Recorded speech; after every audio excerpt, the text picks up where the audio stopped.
Welcome, everybody, for another episode of You Make It Happen. Today, we have a guest, Lauren. She's talking about her recent travel experiences and some of her history of fear surrounding travel and anxiety, and how now she's looking forward to traveling more.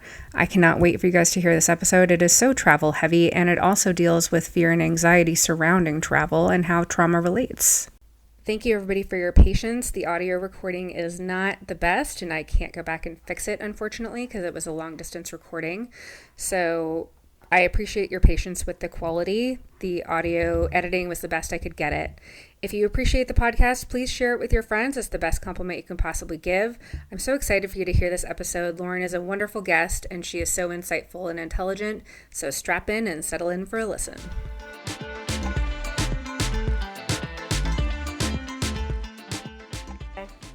Lauren, thank you so much for being here on the You Make It Happen podcast. I told our listeners a little bit about you in the introduction, but I'm just so happy to have you here. I know you've been traveling recently, and everyone is really excited to hear about your recent trip. Can you tell me where all you went? Yeah, so we went to 7 different countries, which is insane. Some of the places, we went to Spain. We went to, Croatia. Italy was super, super awesome. I loved Croatia, and France was absolutely beautiful. I've always wanted to see Croatia. What did you love about it?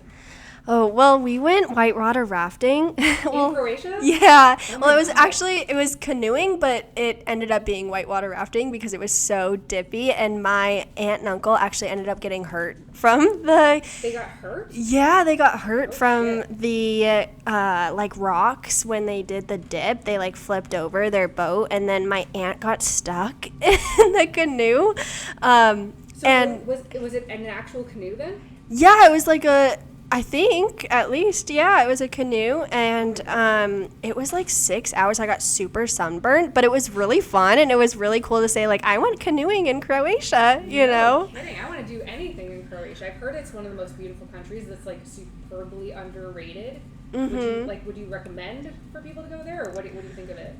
Honestly, our experience was kind of stressful just because my aunt did get hurt during that time, but it was beautiful. We went to Split and also Igoumetsia, I believe it's called, which was very historic, had lots and lots of different experiences and different, historic meanings. So it was cool to learn everything about it, and it was definitely one of those places that you want to, check off your bucket list. Absolutely. That sounds amazing. Croatia's definitely on my bucket list. Yeah. That sounds awesome. I loved it, but Croatia was beautiful, but honestly, I really, really liked Greece the most. Really? What did you like about Greece? It was just very homey to me, and I liked how homey it was, absolutely. Where in Greece were you? My favorite place was Katakalon, Greece, I believe. Where's that? I have no idea. Is it in the islands, or is it... Yeah, I think so. It was where they did the first Olympics. Oh, how cool. So it was really cool to see. It was Olympia was one of the areas. I could be totally botching that, but That's okay. that Whatever you remember. yeah, that area was absolutely beautiful, and I really liked all of the green. There was just so much greenery and so many flat areas of land, and everyone you met was just so family oriented. They all just wanted to give you food, and the food was absolutely delicious. It was so good. Like my kind of place. It was I'm amazing. definitely down for people giving me food. Yes. Pretty much anywhere, anytime. If people are handing out food. I don't think people realize this about me. If there's an event, if there's free food, I will go to something I don't even like. Oh, yeah. I even did that in grad school. I went to different lunch event gathering things based on who had what food. Mm-hmm. And they were like, "Oh, go to this society." I'm like, "I don't give 2 fucks about that society, but they have catering from Tutabella. Yeah. So I'll be there." Oh my gosh, yeah. I've been so super into all of the fun random foods that you normally wouldn't eat, and it's just so yummy. And the way that they made their tzatziki sauce was just so homemade, and you don't normally see that here in America at all. So it was delicious. Yeah, a lot of people don't go to the bother of making it. It's really good homemade. Oh So yeah. good. It's the yogurt It's mint. not super difficult to make. Have you ever made it? No, I haven't, but it's delicious. It is delicious. I agree. I'm going to have some after this now. We should make some after this. And Yeah. Sorry, I'm totally getting off topic. There's my ADD for you. That's okay. But I know you and I have talked a little bit about the fact that you had some trepidation before you traveled recently and travel in the past. Can you tell us a little bit more about some of your, I don't know if you call it anxiety or fear around travel and what that looked like? Yeah, I would say it's more like anxiety. I don't necessarily have a fear of travel, but it's more of the unknown of not knowing where I'm going to be, who I'm going to see, what kind of experience it's going to be. Sure. And I think it really comes from like my mom and dad's side of the family were very different when it came to travel. So my mom's side was very lenient. Everything was kind of just, oh, whatever you feel like you want to do today, go ahead and do it, which is amazing. I loved it. But then my dad's side, and who I traveled with on this trip, was very strict of like, we have exact times and dates for everything. Yeah. Like we're doing this at this hour and this at this hour. Yeah. I have a hard time with that. Yeah, it was all like itinerary, and you had to book everything like 3 months in advance and everything, which in reality, like, you're in a totally different country, so having more plans is easier to handle because you have tour guides and everything like that. But it was just not what I was used to, and if you didn't like it, you got to stay the first couple hours, and then you try to dip out after that. But yeah. So there's pros and cons to it, but yeah, so it was more about like anxiety over the unknown of like, was it going to just to a foreign country or all of the pieces of travel, like cumulatively? What would you say? I think for me, it really comes like social anxiety of not knowing like what kind of people I'm going to be around, because I did travel with my dad's side of the family. But I think the biggest thing for me was understanding who I was and who I wanted to surround myself with to make myself more comfortable in those situations, which really helped me find peace of where I am and really enjoy where I was. But at the same time, like, you know, when traveling with my dad, he tends to be very negative when it comes to his outlook on everything. So it's like, oh, if we go to this amazing 5-star restaurant, 5-course meal and everything, he's like, oh, well, the steak was a little overdone. And I'm like, well, I'm just so happy we're here, you know? Focusing on the negatives. Yeah. The glass is half empty kind of view. Mm-hmm. So I really had to like find those times to surround myself to positivity. So then I felt more at peace with myself and not just like, oh my God, there's so much negativity around me. Yeah. And that was a big thing throughout our trip. But as for the actual travel experience, the unknown of that was interesting, but it also was the anxiety of like everyone in a new country kind of hates Americans, right? So you're like trying to be as nice as possible all the time. I'm from Canada, eh? Yeah, like I swear I'm not one of those people. I'll be as nice as possible. And at one point, I'm not an entitled asshole, I promise. Yeah, we were trying to ask to go to the bathroom in one place because we really, really had to go, and it was right after our tour. Yeah. This was in Sicily, Italy, and when we went there, the lady just kept speaking in Italian, and she like, I couldn't understand her, she couldn't understand me, and she was like yelling at me like, what do you want, you know? I'm like, bathroom, please, I just really gotta go. Yeah, we don't all speak Italian, yeah.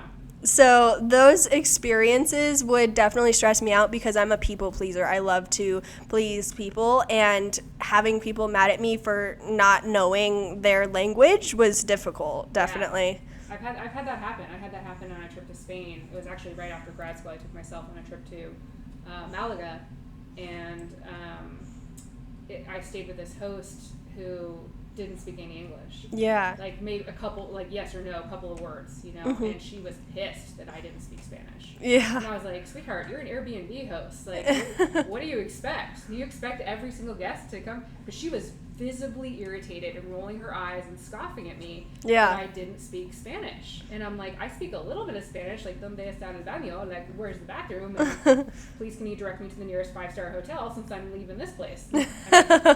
Yeah. I know how to say some key phrases and some key words, but I remember her being mad at me. And Yeah. I was like, oh, what am I supposed to do? I'm stuck here. And I ended up getting really sick from food poisoning. I just come in from Belgium, and I was just horribly sick. And then she realized how sick I was, and she just saw how horribly, like, I could barely function, and I had a 103-degree fever and was vomiting and all Yeah. the shit, all the things.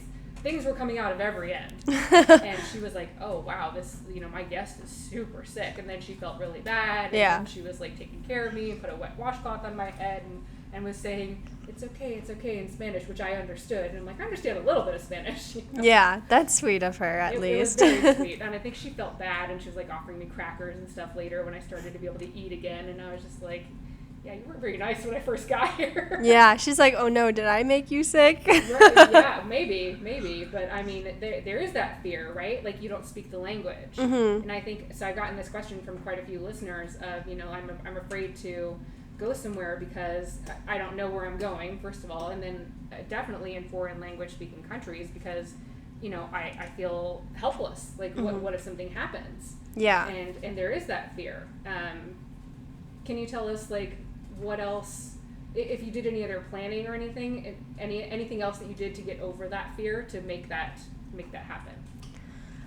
Well, I would say grazie a lot, like thank you. I just said grazie all the time to make people happy. But then I also, I think having a tour guide really helped us because he was able to speak a different language and help us experience that.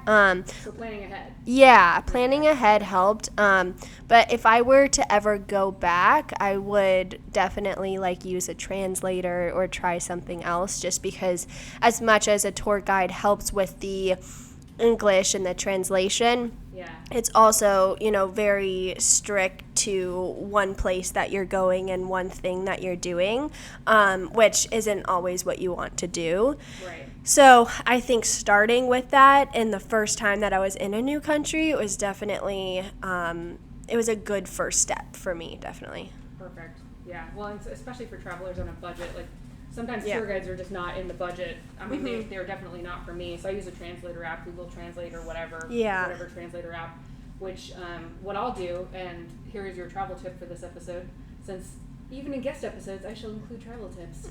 Y'all are welcome. What I do is I'll use the translator app, and then I usually don't pay for cellular service because it's $10 a day or buying a SIM card, or sometimes I'll just rely on Wi-Fi spots in between. But what I'll do is I will use the translator app when I have Wi-Fi at my hotel or Airbnb or wherever I'm at, or before I leave. Translate some key phrases, things I know I'm going to need, and screenshot them or save or screen record them if I want the audio recording of it. Save it, have it on my phone, and be able to use it because I know I'm going to be going to this place, and I know I'm going to be like, hey, I need 2 tickets to this, please, and here are my 15 euros or whatever. And then I can use the translator app when I know they're not going to speak English at the ticket office of whatever historic destination I'm going to, or just to give you a random example. Yeah, If that makes definitely. sense. But yeah, it sounds like you were able to overcome some fears. Is this your first big trip that you've taken? Yeah, my first super long trip and then also to a different country. Okay. So that was definitely a big change. I think in the beginning when we were getting ready for it, I was kind of dreading it just because, we had the passport and we had a whole bunch of different excursions we had to book ahead of time. And it was a lot of stress beforehand. And then once we did get on the trip, I felt so much more comfortable because everything was already planned, which was really nice. But again, that stress of getting it planned was definitely hard because I still had responsibilities and jobs and things I had to do, and planning a trip was on the back of my brain. I was not ready for that at all. Well, yeah, you have a full-time job, you work and have things and clients and plenty of things that you need to do. Yeah. So do you have any residual traveling anxiety or hesitation? Do you feel about super comfortable going forward, or what does the future of travel look like for you? I think I I have learned who to travel with and who not to travel with is the biggest thing. Who you surround yourself with is so important. And if you surround yourself with people, first of all, who know what they're talking about and kind of have an experience with it beforehand, it helps you experience it. But then it also, the people, if they are positive, it makes the experience so much easier to handle. Yeah. I would say what I tended, how do I say that word? Tended? Tended? Yeah, tended. Okay.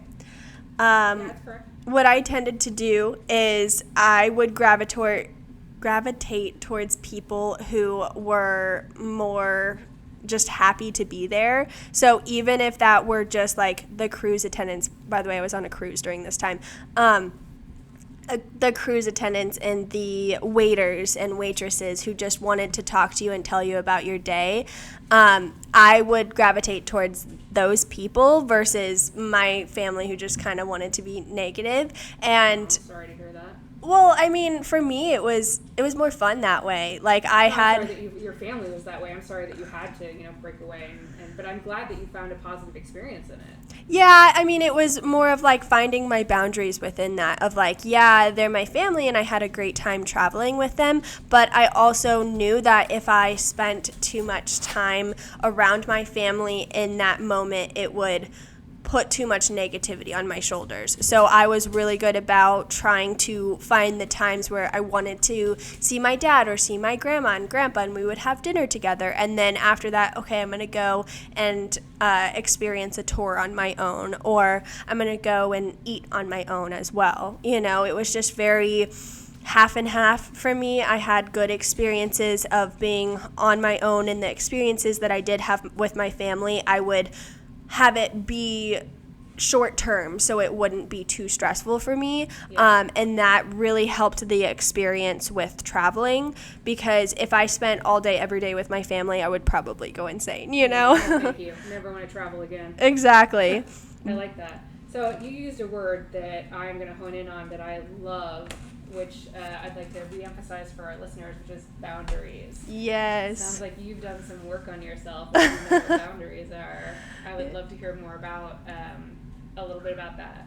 Once we were on the cruise, I made it very aware to myself that if I didn't establish boundaries, I would hurt myself. And what I mean by that is, like, with my family dynamic being so different than who I was, I needed to still be myself and still feel like myself in those instances. And so I would have times when I would just schedule times away from my family and be, whoever I wanted to be during that moment, and then I could come back and have dinner with them and do my thing with my family once I had my own peaceful time. So having those separate moments really helped me create my own boundaries within that. I love that. I love that you prioritize taking care of yourself and that you know how to take care of yourself. And that even in a trip where you're on a cruise with a lot of your family, and not just your immediate family, but your extended family, that you knew that your mental health, which also affects your physical health, as you well know, was more important than showing up for somebody else. Because when you show up for yourself, you're being the best version of yourself. You're able to take care of other people. Yeah. And if you don't show up for yourself, you can't take care of somebody else, and you can't be any good to somebody else. You can't be a good granddaughter or daughter or partner to somebody if you're not taking care of yourself. Or if you're showing up mad or resentful, like, they're not going to have a productive relationship with them, regardless of who they are and whether they're taking care of themselves or not. Yeah. So I think that's incredible. Good job. Thank you. I think one of the biggest things is a lot of people ended up complimenting me and my boyfriend at the end of the day, because we did take that time to do our own thing and experience what we wanted to experience versus just kind of go with what the family wanted to do. Yeah. And that helped us learn so much more about the country and everything else that we were doing. So when we came back, we had these fun experiences to tell, and it was really cool to be able to tell them to my family and be like, wow, oh my gosh, you did that during the time that we took a nap? Wow.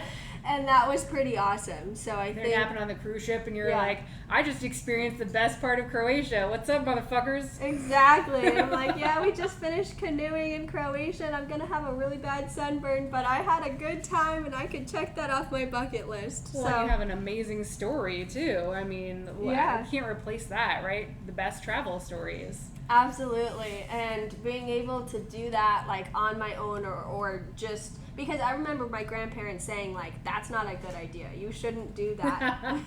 Because... You're like, yeah. Yeah, they're like, oh, it's too dangerous and blah, blah, which it was. But it was a trip of a lifetime during that time. And it was super fun. And I will always remember that experience. And we'll always have those pictures and videos to show our kids and our family in the long run. So even if it was, you know, a little bit more dangerous than I was expecting, it was... very, very amazing and beautiful. It sounds like it. And I know we talked a little bit in the beginning about some of the hesitation and anxiety about traveling. Now that you've been to 7 countries and took an amazing trip, how do you feel now about traveling in the future?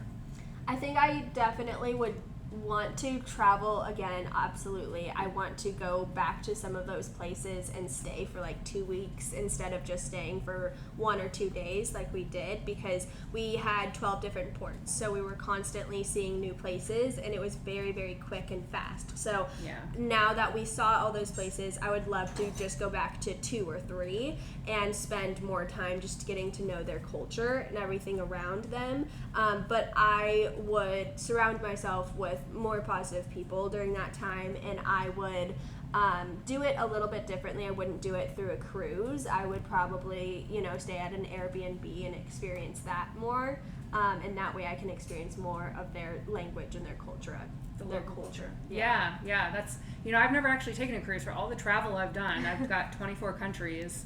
Wow. Which is not a lot to some people. Like, some people look at that and they're like, that's nothing. And other people are like, holy shit, you've done the world. And I'm like, you know, I haven't done enough for me, but I've done a lot to some people. You know, it just depends on who you ask, right? Yeah. But I've never taken a cruise. I'm like, I don't want to get stuck in one spot in a boat, like, where I only can eat in one place. I want to go to different countries and try different food. I don't want to get stuck in a tin can. Like, it never sounded appealing to me. But now that I've heard of some of the nicer ones, I'm like, oh, that sounds better. But I'm like, that also sounds expensive. So I don't know about all that because it costs money. Yeah. Honestly, I don't know if I would do that again, just because it was... I mean, honestly, it was a rich white people cruise. Really? Like, it really was. Because it was Oceania, and... Is that a rich white people cruise? Yeah. It's just like... I don't know about all that. Yeah, and for me, I mean, I'm a white person, it's totally fine, but my boyfriend was Hispanic, so he got so many different looks throughout the entire cruise. Oh, this really is like an elitist, I'm a racist, rich white person. Holy shit, okay. And it was like, that's not cool. Spend so much money to be on this cruise to judge everyone so damn hard. Oh. And I'm like, bro, you're so negative. Like, just experience the world. Like, it's amazing, you know? Why are you out there if you don't want to be, like, just enjoy what's around you? Yeah. There's so many rich people that are so unhappy. Mm-hmm. And I mean really rich. And like, you know, for all you listeners thinking, oh, if I just had this money, if I just had that job with made this amount of money, I would just finally get to where I need to be. If I just had enough money, it's not going to bring you happiness. No, not at all. Some of the richest people I know are not happy. Yeah, I mean, they get, you know, like the house services, the housekeeping, the unlimited buffet of food and all of that, which is amazing, and I would love to go back to that. But at the same time, I mean, the cruise did not have any roller coasters, which sucked. Yeah. But it was also like, the food wasn't super good. Like, I genuinely thought it was going to be like even really on the rich gourmet, white people cruise. Yeah, gourmet, really good quality food, which Oh, no. some of it was, some of it wasn't, depends where you were. Like, a lot of the buffets were just like kind of old. And we found out from the one of the waiters that we became friends with and ended up hanging out with him a couple times. Good. Which was super cool. And he was from the Philippines, which was awesome. But he told us that they aren't allowed to eat any of the food after. They have to throw it all away. What the fuck? And I was like, what a waste of money and food. Yeah, so that made me really mad because I just kept thinking, like, you have so much food that you're bringing out and you're just wasting giving it away. You're just, wow. Okay, that's frustrating. Yeah. So you wouldn't necessarily do a cruise again? No, I think if I were to do a cruise, I would do like more of a fun and, you know, not a rich white person cruise. Yeah. But I would first go to like an Airbnb and experience that. And obviously, like, I think it would be more scary knowing that I would have to experience more of the culture and experience more of the language without knowing what I'm doing. But I think being able to actually put my foot into the water about this once I've already experienced something like a tour guide will help me in the future. And I think, you know, knowing a little bit of more of their language now helps me when I go back as well. Yeah. And also just, you know, the manners that they have there. Yeah. It's very different from America. So how is it different? Just briefly. Just how's it different? I think, like, you don't tip the same and you don't appreciate the same. Like, you don't say thank you for everything. It's very abnormal to give out money or to show your appreciation. It's just expected for them, and that's weird for me. Yeah. Like, I feel like I need to give you a 20% tip for this, you know? Right. Yeah, there's some cultures in Europe, not every country in Europe, but there's some countries and cultures in Europe where tipping is considered rude. They're like, oh, you don't think I make enough money doing my job? Exactly. Like, what do you mean they don't pay me enough for this? Like, I make a decent wage. Get out of here, rude American. Yeah. You know. Yeah. Sometimes it can be considered rude. Okay. Yeah. Well, I really appreciate you being here, and I'm going to give you the quick fire question round. So the first, it's okay, and anything that you don't want to answer, you don't have to answer, of course. But the first one is, what piece of art, movie, show, or any sort of creative work really was incredibly influential for you, and why, if there is one? Well, I would say the show This Is Us. That show has absolutely changed my world, and I'm still depressed about it to this day, as a joke. It's just really good, and I really enjoy everything that they have to say about their life. How did it change your world? I think it just changed my perspective on what I thought about my family. Okay. Because a lot of the cast of This Is Us talks a lot about, like, growing up as a parent and how you're just trying to do the best for your kid, and you really see it from a parent's perspective and also a kid's perspective. So seeing both sides of that and experiencing the kid's side, I'm like, oh, okay, now I kind of understand my mom's side in some of this. Yeah, so it's not always easy being the parent. Exactly. Yeah, so that's helped me kind of slowly understand. I love that. That's a great answer. What do you do to decompress? Oh, I love watching Netflix or hanging out with my dogs. I love walking them or just kind of laying and petting my dogs. That's like my therapy. That is therapy. I don't know if you've read it, that there are studies on it that it actually lowers your heart rate and it improves longevity to pet an animal. Yeah, it really does help, and it makes me happy, so good. It makes them happy too. I love that. What is at the top of your travel list / bucket list? Well, I would love to go back to Cataclone, Greece. I think that I just would love to go back. And then I think I would love to go to Germany. I think Germany is beautiful. Germany's really cool. Yeah, I've been to Germany. I really like it. I'd like to go back there too. I love that. Good answer. Give us your best travel story. It can be yours or it can be somebody else's, but best travel story. Well, going back to Cataclone, Greece, that is where me and my cousin, we went to one of the tour guide places, and they took us to a restaurant that had like a dance and food all in one. Ooh. And so of course I had to dance. It was so fun. And when we went dancing, my cousin and I ended up on the tables because they asked us to like climb on the tables and dance. So I have this video of me that's dancing on the table, and I'm like, oh my god, what is going on? And every one of my family members is like, oh my god, Lauren's on the table. So wait, let me get this straight. You went from somebody who was anxious about traveling to dancing on the tables in Greece, is that right? Yes, I and love it. Loved it. I love it. That is a travel success story. All right. And you may not have one, but if you do, what is your most useful travel purchase or travel item?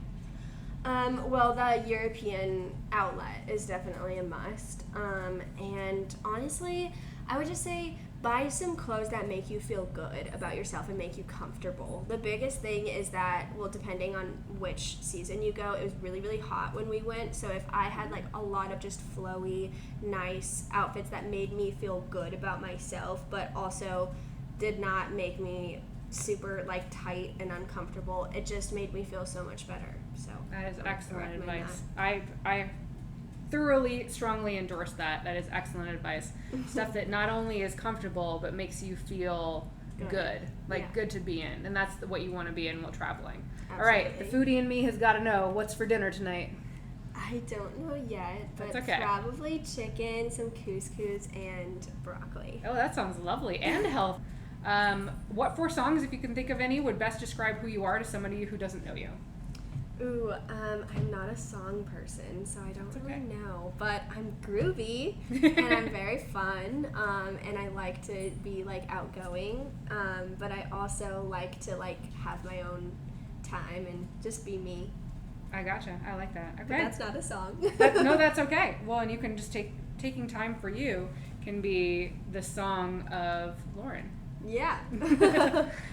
What advice would you give? And this is probably this is the last question, but probably the most important. What advice would you give for someone struggling with not being able to find a therapist? Well, my biggest advice, honestly, I would do BetterHelp just because I have tried that multiple times and it's the cheapest from what I've seen, especially if you are a student or military or stuff like that. When you put in your income, you can get a discounted rate, which has been very, very helpful. And then the biggest thing with BetterHelp is you can literally switch therapists like every day if you need to. Really? And that has been super awesome because there's a lot of bad therapists out there. There are. Oh, can you say that again so our audience knows? I have been going to therapy I'm 21 now. I've been going to therapy ever since I was 10 years old, I think. And there are a lot of bad therapists out there. Yeah. But there are also a lot of great therapists. And a lot of therapists that have like changed my perspective on life and changed how I feel about my anxiety and everything else. So honestly, if you are able to pick and choose and kind of go from there, it really help you figure out if you need, a woman therapist or a male therapist or what kind of specialty you need. And those therapists can really help you find that if you ask the right questions. Yeah, absolutely. I love that. Thank you. And thank you so much for being here. I really appreciate it. Of course. I hope to have you back on in the future, and I can't wait to hear about your next trip. Yeah, absolutely. Thank you.